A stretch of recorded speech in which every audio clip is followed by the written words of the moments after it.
Welcome to another episode of The Artsy Raven, a show about writing and publishing with your host, J.F. Garrard. Welcome to another episode of The Artsy Raven, and today's special guest is James Cairns. So James lives in Paris, Ontario, on territory that the Haldimand Treaty of 1784 recognizes as belonging to the Six Nations of the Grand River in perpetuity. He is a professor in the Department of Indigenous Studies, Law, and Social Justice at Wilfrid Laurier University, where his courses and research focus on political theory and social movements. James is a staff writer at the Hamilton Review of Books and the Community Relations Director for the Paris-based Riverside Reading Series. James has published 3 books with the University of Toronto Press, most recently The Myth of the Age of Entitlement, Millennials, Austerity, and Hope, as well as numerous essays in many periodicals. So welcome, James. Thank you very much. I appreciate being here. So tell us a little bit about yourself. So you're a professor, but you also write books. Yes.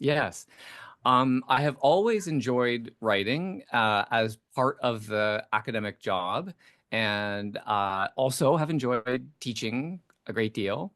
But I would say that prior to becoming tenured, which is sort of a performance review process that you go through for your that's measured largely by academic publications, I was focusing almost exclusively on scholarly writing, so writing for peers in my field of political theory and sociology. Although I had always loved reading the work of people who are writing for a broader audience, and found that type of writing far more engaging, whether that's in mainstream newspapers or sort of political pamphlets and other kinds of political discussions in the public sphere. And so over the past 10 years, while I have still focused some part of my writing efforts on academic publications, more and more I have jumped at the opportunity and really enjoyed both the sort of privilege and the challenge of trying to say something to people, not only students and faculty and staff on campuses, but for people who live and work outside the university, to try to say something into broader conversations. Now, do other professors also publish books as well? You mean published books in I their mean, field, or for a broader yeah, I'm audience? guessing for academics and to keep your Yes. job and stuff. Yes. Yeah. You have to, yeah, for most disciplines in the social sciences and humanities, there's an expectation that you're publishing, and not always books. Different fields have different expectations. So I think that, for example, in psychology, publishing a book is less expected or common, whereas I think in the field of history, I think historians are still expected to publish a book, at least in order to receive tenure. And so, yes, academics are writing, but the fact is that, the ways in which we're trained to write or teach ourselves to write often is very limiting in our ability to be able to communicate what we're trying to say to anybody who's not an expert in the field, or has sort of been trained in deciphering the arcane and let's just put it honestly, often boring kind of academic mode of communication.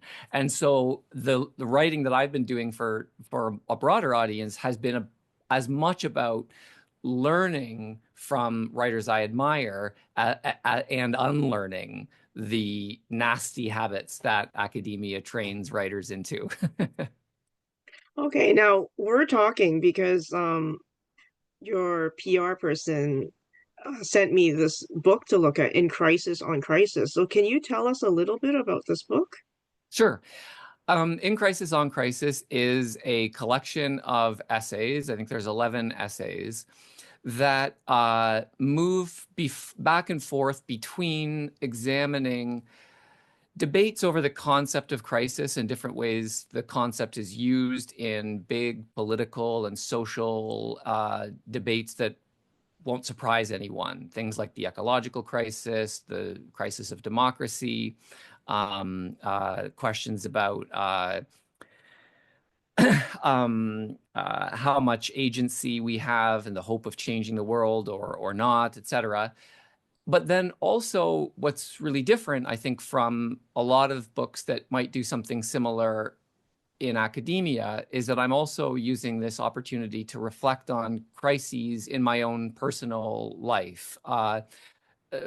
Specifically, a theme throughout the book is reckoning with my history of alcoholism and moving in and out of periods of out of control, very hurtful drinking into periods of sobriety and a commitment to living alcohol-free, relapse, cycles of using and recovery repeat, which to me, from the very earliest time when I became interested in the way that the word crisis was being used in political debate, specifically during Trump's first presidency, people talking about this being a crisis of democracy, and me thinking, oh, as a political scientist, what do we mean by a crisis of democracy? Does that mean democracy's over? Does that mean we're on death's door? And the more I began at that moment reading into theories of how the concept is used, the more I began to recognize some of those dynamics about moments of rupture or explosion, sudden change, extreme danger and instability, the more I began recognizing aspects of those same dynamics in my own personal life, specifically with respect to addiction. And I thought, would I be able to say something? Would I be able to follow this spark of interest in me about how the idea of crisis and experience of crises operate at both the social level and the personal level? They're not identical, but they're not unrelated. And would I be able to say something interesting about what those interrelationships look like and the varying different kinds of ways that the idea of crisis is used?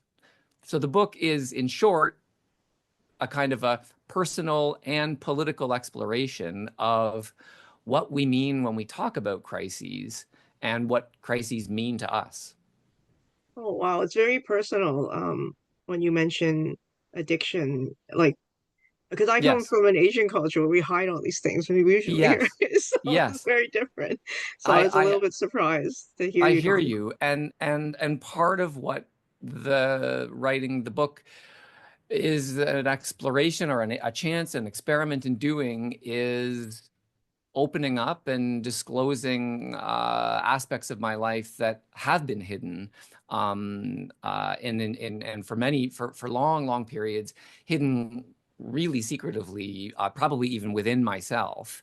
And then, some years where I was able to talk about it with close family members and in therapy, and then years of sort of broadening out to a larger circle of support, but never before have I stood in front of, sort of anybody and everybody, my students, my neighbors, anybody else, and opened up about this history. And that is both scary and I'll say also liberating and a great relief at the same time. Now, because you're an academic, you could have written this honestly as an academic study versus, a book for layperson. Like, why was it important for you to do this? Yes. Yeah, that's a great question, especially since honestly, the kind of book that you could have done as an academic, which is to say, okay, here's this concept, it gets used all the time. What do we mean by it? How is it used? I've actually written two books like that. I mean, one was focusing on the concept of entitlement, the other focusing on the concept of democracy and exploring competing or different ways of using and defining the term. And I think I probably began by thinking I might try something similar here, but it was the deep, palpable, inextricable connection at the personal level, my interest at the personal level early on that brought me to something of a turning point, like a crossroads, to look up and say, okay, I can do this in one of two ways. I know what the academic approach looks like, and that would be satisfying and make some kind of contribution. However, there is this creative impulse in me, this intellectual curiosity about what it would look like to do the other.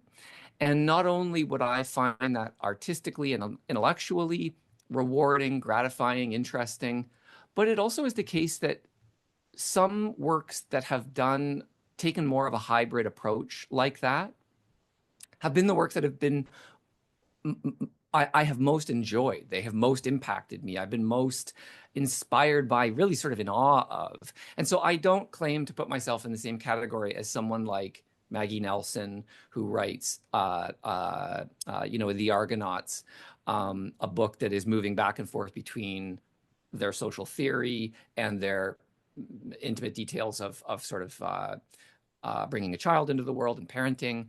Again, I'm not Walter Benjamin, who moves back and forth between the history of German melodrama and, smoking hashish and growing up in Berlin in the beginning of the 20th century. But watching those writers do that and thinking that is not allowed, like you're not supposed to do that, you're supposed to pick a lane, and yet not feeling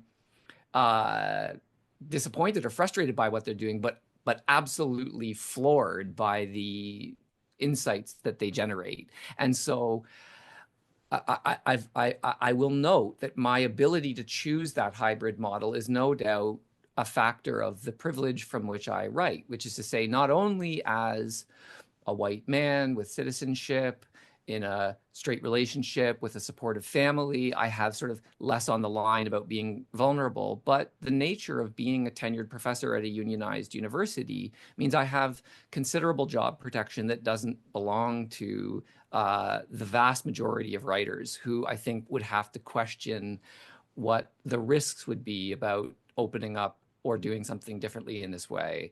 And noting that I had sort of the ability to do so institutionally, and I felt some sense of responsibility of using my platform that way. I made that decision early on and will be forever grateful I did. This has been, without question, the most rewarding, illuminating, intellectual and literary experience of my life, for sure. Now, are there any messages you hope readers take away from the book? I mean, maybe overall feel a little bit less freaking out or about the crisis. I don't know whether any of us are going to feel less freaking out, myself included. I mean, there's an essay on managing the anxiety of parenting amid the eco crisis that I say something about how the language and the idea of committing to struggle in an absurd world that was developed by the French-Algerian philosopher Albert Camus. It says something about how I managed that. I don't know whether others will find a similar resonance, but the messages that I most hope readers to draw, I think, are more open-ended and less like the kinds of singular conclusion or argument that we might expect in other kinds of peer-reviewed article or something like that. And one has to do with just being more open to and curious about the ways in which I think crises at the social and personal level are interconnected and nested. And so if we think about something like mental health crises or crises of addiction, while absolutely there is singularity and uniqueness in the situation, we will best understand those as individuals and as people observing them if we're also thinking about how they relate to financial crises, the ecological crisis, the endemic of war, and the violence of precarious job markets, et cetera, et cetera. And so rather than the inclination to separate these things into strictly separate silos of experience, like at least asking questions about what the relationship is between them is one. And then the other is, I think all of us will become more kind of critical self-directed actors in the world, if we become more sensitive to what I would call the politics of crisis talk. Because crisis is one of those words that gets used, I think, especially by politicians and journalists, as though it is a neutral concept describing a situation that we can all see is a disaster and therefore requires some response. And yet, there is always an assumption about why the situation is the way it is, what the key problem is, and therefore what the necessary solution would look like, which includes some solutions and puts others off the table.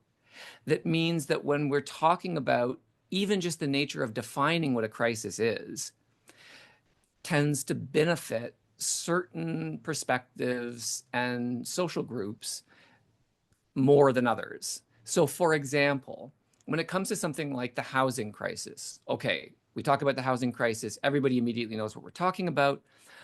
But from the perspective of the Ford government, say, the housing crisis is immediately framed in terms of a lack of available houses. And that's why we need to roll back environmental regulations and open up building on farmland, on the green belt or whatever else. We fix the housing crisis by building more homes. But the fact is that there's not a lack of empty dwellings in Ontario or Canada or anywhere else. There are lots of empty homes that people could live in if housing was accessible on the basis of need, but it's not. The problem with housing and people not being able to find housing is because the cost of housing is too high. People are priced out of the ability to satisfy their housing needs. And so if the crisis is one of an inaccessibly expensive housing market, then there's a different set of solutions that are required that come down to things like major investments in accessible public housing, things like wage increases, things like income supplements, and other kinds of social policies that simply are not on the table if the crisis is viewed through the lens of Ford. And that's as much about a struggle over how the crisis is conceived as it is about simply what the right solution is. And so that's just one example, but I think throughout the book, one of the things I'm trying to do is explore a variety of different ways in which talking about a crisis in a certain way favors some groups and dispossesses or excludes others. And so when we talk about crisis, we're struggling over the politics of the world, not simply describing something in a neutral manner. Okay. Now, taking a step back and looking at the Yes. technicalities of writing a book. I mean, I was on a panel yesterday and we were talking about nonfiction books, and I said I can do research forever and for fiction books too. Like, how do you narrow your topic to form your essays that made it to the book? Because like research is infinite. I mean, Yes. you just read on and on and on. So Yes, absolutely. I know just what you're saying. And that tension between knowing when to write, knowing when to research, having a sense of when enough is enough in either one or the other is a constant, daily, ongoing challenge that I don't think I'll ever solve or figure out. yeah. I had I was always somebody right up, I think, into the middle of my PhD who was inclined to over-research and not really allow myself to begin the heavy writing until I felt that the research was quote unquote over, and maybe you need to look up a few more things toward the end. But there was a fairly sequential process. And I had the miraculously good fortune of coming into the orbit of first a teacher and then a colleague and a co-author of mine named Alan Sears. And Alan is the author of several books. A new one has just come out called Eros and Alienation. He was a sociology professor for a long time, just retired from TMU. And Alan taught me 1,000,001 things, but one is write before you're ready. Write right away, because in writing, you'll learn what you know and what you don't know and what you need to find out. And so, yes, absolutely. When you're writing, you're going to be responding to things that you're reading.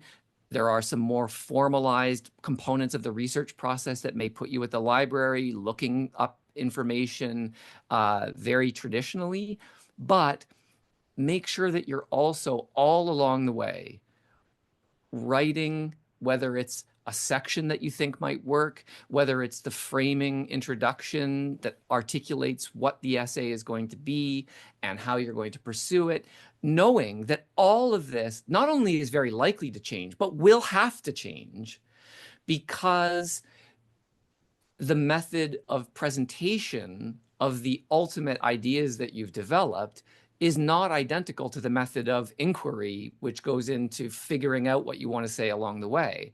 But moving back and forth between writing and trying to say something based on what your assumptions are and learning through that where the flow is and where you're running into walls that are going to need some more research is a far more productive way of writing than the staged process that I used before. Now, doesn't that sound easy and brilliant? Yes. Is it actually impossible and infuriating? And I spent years not only sort of butting up against that, but literally sort of feeling tears well up in my eyes when Alan and I would pass manuscripts back and forth and him encouraging me to write more before reading and so on, because it doesn't feel easy or smooth all the time. But has that been one of the most significant transformations in my writing process that has made a book like this possible? Yes, absolutely. So that's how I think about that today. And that was very much how the essays in the book came up. Sorry, I know I've answered this question for a bit long, but like there were some that I knew I wanted to have happen prior to writing them and had some sense of like, this is something like the argument that I'll want to develop. And there were others that I thought were going to be one thing and ended up just being something completely different, because only after, for example, writing about some of the ways that midlife crisis as a concept has been used in the literature, which I knew nothing about, so was sort of research, did I suddenly realize that some of my own independent journaling I was doing about periods of my life that were very painful, but at some level not understood or not comprehensible to me, that I see that there was a connection between those two pieces of writing that I could then work on in later drafts. And so different essays came out of different approaches, but that's some examples of how it looked. Okay. Now, was it hard to find a publisher for your essays, or did you already have connections because you already published before? Yes, I had the very good fortune of knowing the wonderful Noelle Allen, who is the publisher of Wolsak&Wynn, which is based in Hamilton. And I was a fan of Wolsak&Wynn's titles, especially those by Tanis MacDonald and Gary Barwin in the past, and Ariel Gordon. And I knew that Noelle had taken chances isn't quite right, invested in the kinds of essay writing that I wanted to do. And Noelle and I worked together on the Hamilton Review of Books, and so I knew her in that capacity before coming up with this. But I got to say that I took the idea to her in its early phase, really looking for guidance in general about what might an author that is this early in the project do with something like this, and might I query publishers at this point, or do I need to have the whole manuscript or whatever? And undoubtedly hoping that if there was something she found interesting, she would say so. And it was very early on that Noelle not only grasped the possibility of a hybrid approach that I was talking about, but sort of articulated it back to me in a way that made more sense than even I had understood, and began to chart possible ways forward that became really the pathway for the book. And so we decided together early on to pursue the idea. with her encouraging me to do so and saying that even if it doesn't end up coming out with Wolsak&Wynn because we decide to do so differently in the end, that she could serve as a mentor for where it goes one way or the other. So I don't know what kind of advice that is to other writers, except for have a Noelle Allen in your life, and there's only one Noelle Allen. But having said that, that's actually a silly conclusion, because there is something probably more to learn from it, which is to say, you never know where the links that you're building in your literary community might lead. And that having conversations about works in progress, even before they feel ready to you, can lead to really interesting ideas from people that are more experienced in the business than I was. Yeah. Yeah, I have to say I know a lot of authors, and some of them are very scared to talk Yes. about unfinished things. They feel Yeah. like, I don't know, like people will take the idea or, whatnot. So, Yeah, I understand that, and I do. Which is one of the reasons why having built up trust with Noelle in working over the HRB, the Hamilton Review of Books, made a difference. But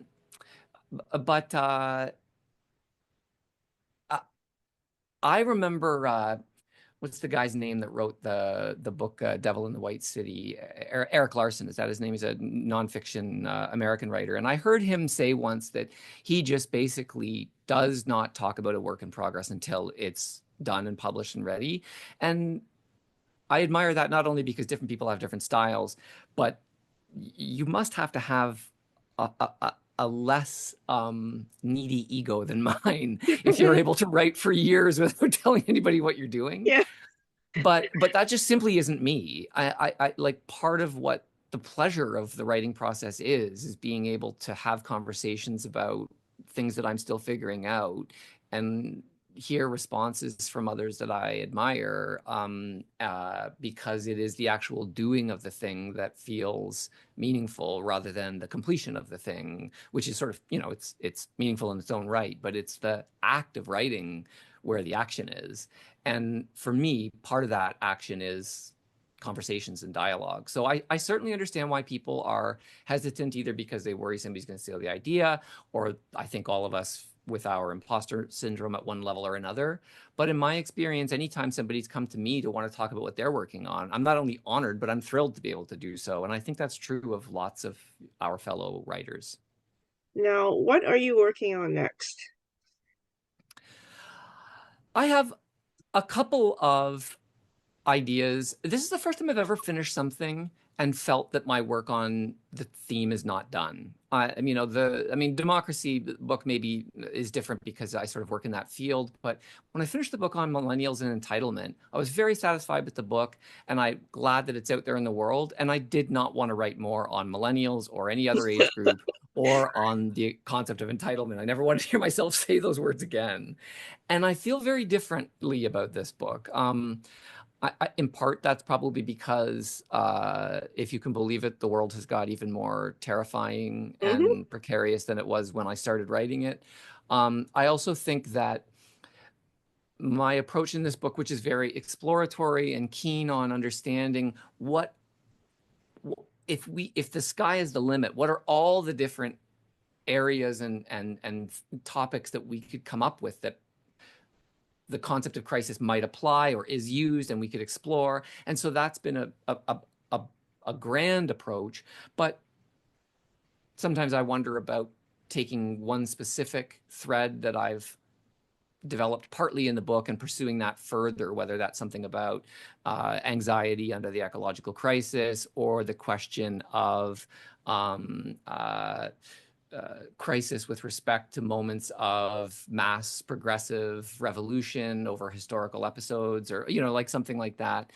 But I will say that the other thing that is always on the back of my mind these days is to learn more about my place on the Grand River, by writing something about the region, the river itself, the people from one end to the other. Clearly, the relationship between Indigenous people and settlers is central and contentious along the Grand. And I think that there are many crises, whether they be ones rooted in Canadian colonialism or with respect to ecology or,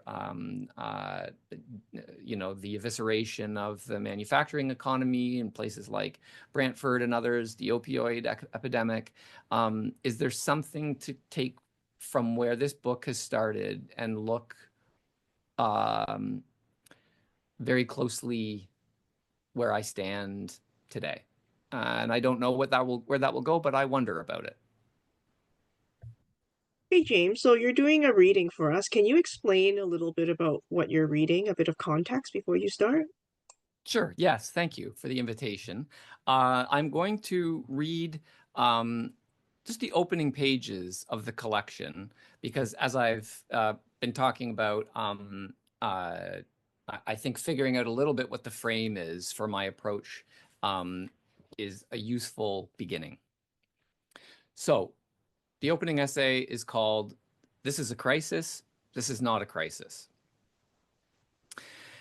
In October 2020, the poet Sabrina Ora Mark wrote, "It's now 1001 o'clock. It's now later than we ever thought." Her focus was on the looming US election, but her foreboding was fueled by disasters all around. A modern plague, the climate crisis, fascist street violence, the worst global economic collapse since the Great Depression. As I looked out from the 2020 lockdown, I saw images of empty airports, refrigerated trucks filled with the COVID dead, long lines at food banks, another cop murdering another black man, his name was George Floyd, and righteous flames swallowing a police precinct in the dark. Even before the novel coronavirus moved from bat to something or other to human, the essayist Elisa Gabbert declared that this point in history does feel different, like we're nearing an event horizon. Way back in 2015, the cultural critic Olivia Lang recalls thinking to herself that every crisis, every catastrophe, every threat of nuclear war was instantly overridden by the next. End quote. Who's lived through the past 2 decades and not felt history shifting beneath their feet, at least in the West, where stability is widely taken for granted? The death of the welfare state, the rise of the far right, and mass distrust in political representatives are among the signs of political decay, leading many to conclude that democracy itself is in crisis. The political scientist Thea Riofrancos says even this lens is too rosy. Better to understand the 21st century as interlocking crises of politics, economics, and ecology. The Collins Dictionary word of the year in 2022 was permacrisis, defined as an extended period of instability and insecurity, especially one resulting from a series of catastrophic events. What do I say to my 2 young children, to my political allies, to my students, to myself, about how to live through such turmoil, about how the crises of our times end? Are the crises of our times more plentiful, more dangerous than crises of the past? Have we truly reached a breaking point? How do we orient to the future? What do I do with the sense of powerlessness and fear I share with so many others? The philosopher Tangjia Wang argues that the nature of crisis is to cause simultaneously fear and anxiety, as well as anticipation and hope. Do we find hope in our times of crisis? These essays, written over the past 7 years, focus on crisis as a concept, as a calamitous event, and as subjective feelings. If not of living through catastrophe, then of standing at the crossroads between ruination and salvation. I take up debates about climate change, war, economic inequality, democratic backsliding, and related issues because I'm concerned about humanity's prospects. However, I'm also interested in how crisis is experienced at the individual level, how crisis is felt and talked about with others and in our own heads, both globally, over years, and in the personalized pinpricks of day-to-day time. At a moment when crisis talk is everywhere, but detailed analysis of crisis remains rare, this book helps us think about what we mean by crisis and what crises mean to us. Is crisis even the right way to frame contemporary world events? Real shifts are happening, no doubt about that, but do they add up to real crises? Economic crashes aren't unique. On the contrary, they're inherent to capitalism. Voter rates are middling, but social movements are flourishing. Democracies around the world face weighty challenges, but, quote, and I'm quoting here from a New York Times article just came out a few weeks ago, democracy has been sorely challenged throughout its history, and it's debatable whether broad democratic decline, to say nothing of democratic crisis, is occurring. End quote. According to the World Health Organization, the COVID-19 global emergency ended on May 5th, 2023. Whatever is happening to the environment has been happening for decades. Why are we in crisis now, but we weren't before? When did it start? You might ask the same of The Lancet, a leading medical journal, which published an article labeling racism a public health crisis in 2020. But look, the NAACP, the National Association for the Advancement of Colored People, named its magazine The Crisis in 1910. What good is the concept of crisis if the moment of truth is still generations off or has been in a state of suspended animation for more than 100 years? This is a crisis. This is not a crisis. What do we mean by the word crisis?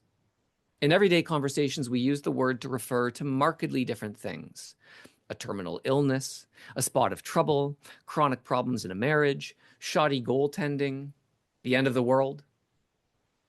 But the academic literature hardly offers greater precision. There are political scientists who declare a crisis whenever electoral participation rates drop a few points. Then there's Reinhard Koselleck, whose 1959 opus, Critique and Crisis, argues that crisis is the condition of modernity.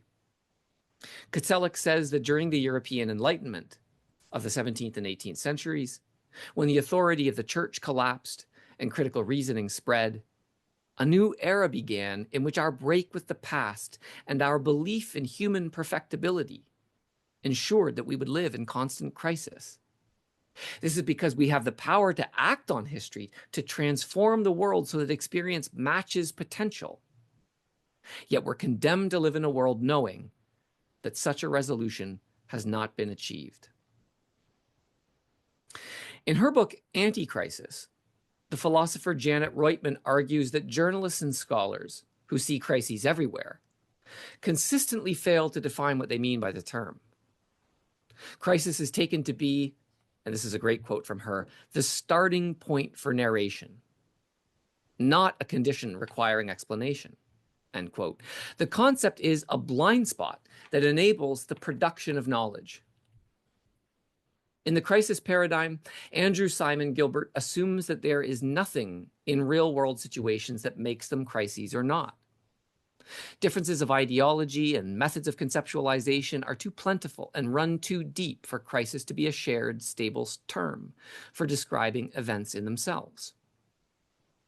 Take the genocidal Israeli assault on occupied Gaza beginning in 2023. The United Nations Secretary General says Israel created a humanitarian crisis in Palestine. By contrast, the Israeli government says it fought a just war in response to the existential crisis of the Jewish state imposed by external enemies. Gilbert says these kinds of contradictory usages are unavoidable and cannot be resolved by appealing to shared definitions rooted in tests of empirical validity. You cannot determine a crisis by any objective measure. The pivotal question, says Gilbert, is whether the concept has been applied in ways that others accept as accurate and meaningful, leading them to adopt such application. In other words, he says, crises don't exist outside of human representation. The study of crisis in the Reutman-Gilbert view is the study of language, persuasion, storytelling. The power to name an event a crisis, however, to employ what Gilbert calls the crisis paradigm, is real and has material consequences. In Gilbert's words, calling something a crisis suggests some sort of decisive and corrective response is urgently required. Political adversaries strive to define the crisis in particular ways and thereby validate their agendas and projects, lest their opponents do the same. So when poor people migrate to rich countries, political elites say we must fix the border crisis. Build higher walls and larger jails, they say. Develop new weapons for keeping the heathens out. By contrast, in the words of Nick Dearden, an advocate for migrant rights based in the UK, what we call a migrant crisis is actually a crisis of global injustice caused by war, poverty, and inequality. The only ethical solution to the crisis is freedom of movement for everyone. So, sort of this exploration of what the crisis means continues for another page and a half, but I'm just going to jump ahead and shortly conclude with where that transitions into. Because after further developing discussions of how the concept is used in the sphere of politics, I write, alongside my political concerns, there's a second reason I'm fascinated by crisis, as a concept, as lived experience. This piece is personal, and not one I've written about before. That is, my life as an alcoholic. I know that things can suddenly fall apart because for more than 20 years, I've lived through cycles of sobriety, delusion, collapse, recovery, the new normal of sobriety, relapse, and repeat. And so then it goes on to further explain how that personal perspective and the political perspective can be examined and moved between in the same piece. Thank you. Well, thank you very much for taking the time to speak to us. I've really enjoyed it. Thanks for having me, JF. All right, thank you. The Artsy Raven is produced by Dark Heel Express. Introduction voiceover by Chris Gorman. Music by Tim Moore. Please access your bonus content on the Patreon website. Thank you very much for listening, and please stay safe.